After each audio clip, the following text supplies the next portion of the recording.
Саламатсыздар ма, құрметті білім алушылар.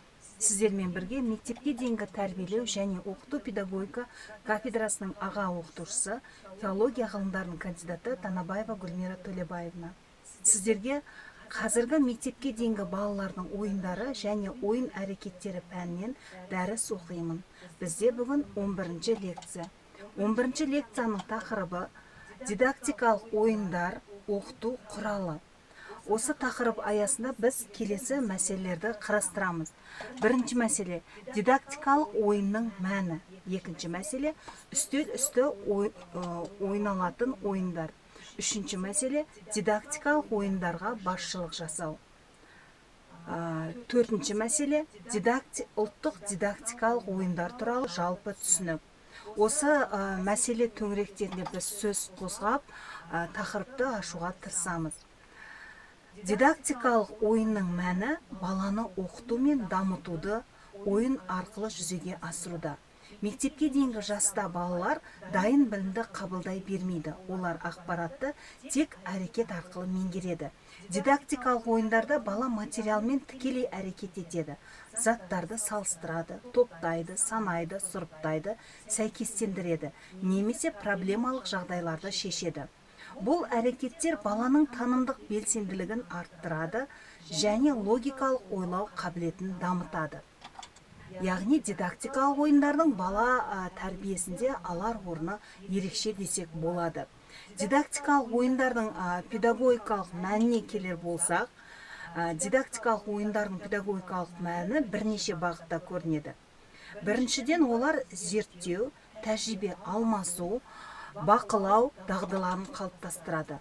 Балалар ойын барысында нысандардың қасиеттерін байқайды, салыстырады және салыстыру арқылы қорытынды жасайды. Мысалға, түрін сәйкестендіру, түсті ажырату, көлемін салыстыру сияқты ойындар балалардың логикалық ойлау мен талдау қабілетін дамытады. Екіншіден, дидактикалық ойындар сөйлеу және тіл дамытуға ықпал етеді.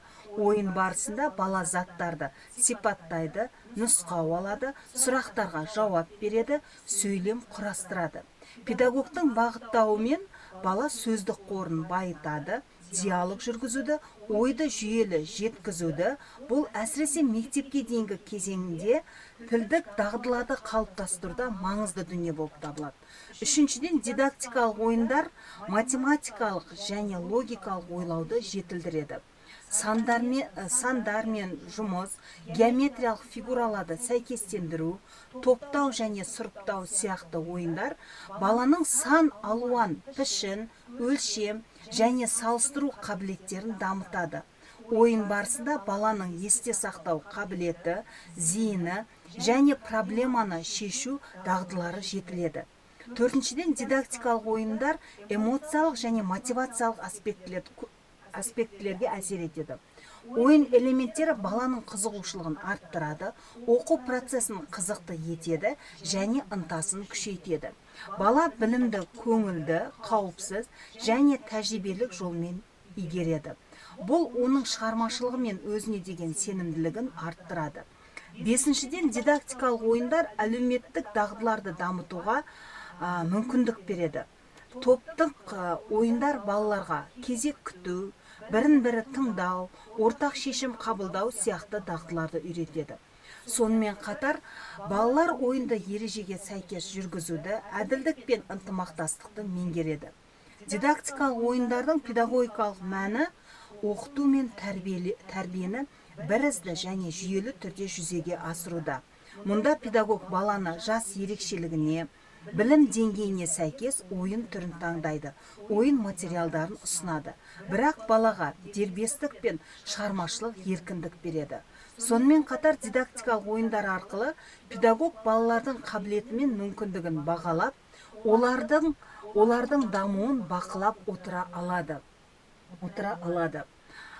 Жалпы дидактикалық ойындардың педагогикалық мәні осы дүниелер болып табылады. Яғни дидактикалық ойындар балалардың 5 дағдысының толыққанды қалыптасуына өзіндік бір септігін тигізеді. Осы 5 педагогикалық мәнін біз ерекше атап өтсек болады. атап өтсек болады.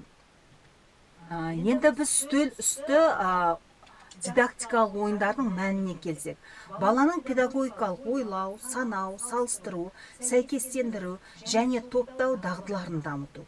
Мысалы, түрін сәйкестендіреді, түсін ажыратады, формасын табады, сандар мен суреттерді сәйкестендіру сияқты ойындар арқылы бала заттарды салыстырып, классификациялай алады. Стол үсті дидактикалық ойындардың мәні баланың логикалық ойлау, санау, салыстыру, сәйкестендіру және топтау дағдыларын дамыту болып табылады. Жалпы дидактикалық ойындар баланың танымдық дағдыларының дамытуына оң әсер етеді. Бұл ойындар арқылы баланың зейінін шоғырландырамыз, проблемаларды шешу дағдыларын дамытады және қимыл қозғалыс үлесімін жетілдіреді. Үстел үсті ойындарда педагог баланың әрекетін бағыттап, бақылау рөлін атқарады. Ол ойын материалдарын ұсынады, ойынның ережесін түсіндіреді. Бірақ баланың дербестігін шектемей, өз шешімін тауып, әрекет жасауына мүмкіндік береді. Педагог балаларға сұрақтар қойып, ойлау қабілетін шыңдай түседі. Келесі фигура қандай болуы мүмкін? Бұл зат қай топқа жатады? Немесе сіз қандай түсті таңдайсыз? Деген сияқты сұрақтар балалардың шығармашылық және аналитикалық қабілетін арттырады. Дидактикалық ойындарға басшылық жасау кезінде педагог бірнеше негізгі принциптерді ескеруі қажет, басшылыққа алуы қажет. Стол үсті ойналатын дидактикалық ойындар мектепке дейінгі балалар үшін логикалық, когнитивтік, тілдік және моторлық дамуды қамтамасыз ететін тиімді құрал.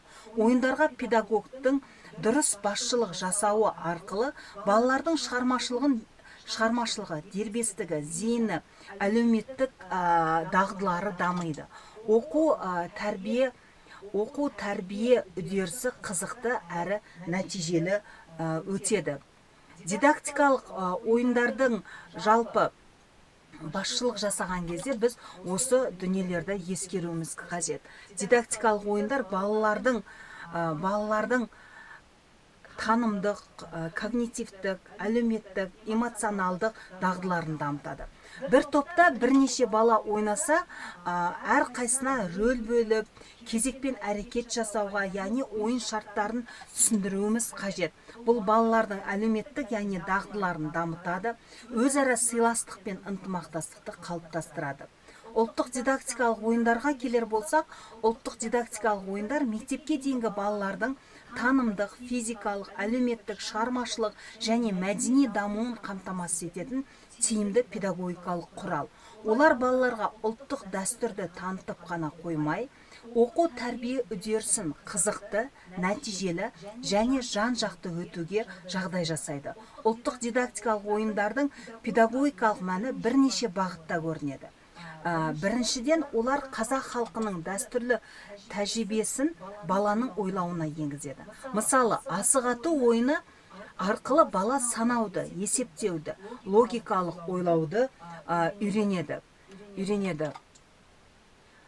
Ұлттық дидактикалық ойындарды ұйымдастыруда педагогқа бірнеше маңызды принциптерді ұстану қажет. Бірінші, жас ерекшелігін ескеру балалардың. Екінші, балалар шығармашылығын қолдау. Үшінші, ойын қызықты мотивациялық болуы тиіс. Төртінші, педагог бақылаумен бағыттауы қажет. Яғни осы дүниелерді дидактикалық ойын барысында тәрбиеші міндетті түрде ескеріп, осы принциптерді пайдалануы тиіс. Жалпы қорыта айтқанда дидактикалық ойындар мектепке дейінгі кезеңдегі оқыту мен тәрбиенің тиімді және нәтижелі құралы. Олар баланың танымдық белсенділігін арттырып, ойлау, есте сақтау, тілдік және математикалық қабілеттерін дамытады. Ойын барысында бала білімді тәжірибе арқылы меңгеріп, дербестігі мен шығармашылығын қалыптастырады. Сонымен қатар, дидактикалық ойындар әлеуметтік қарым-қатынас дағдыларын жетілдіріп, ынтымақтастық пен жауапкершілікке тәрбиелейді. Сондықтан дидактикалық ойындарды жүйелі және мақсатты ұйымдастыру мектепке дейінгі білім беру сапасын арттырудың маңызды шарттары болып табылады. мектепке дейінгі ұйымдастырылған оқу іс-әрекетінде, тәрбиелік іс-шараларда, дидактикалық ойындарды тақырыпқа сәйкес ұтымды пайдалану баланың тұлғалық қалыптасуына және дағдыларының дамуына өзіндік септігін тигізеді. Осы тақырып аясында мына ұсынылған әдебиеттерді қосымша пайдалансаңыздар болады. Назар салып тыңдағандарыңызға көптен көп рахмет.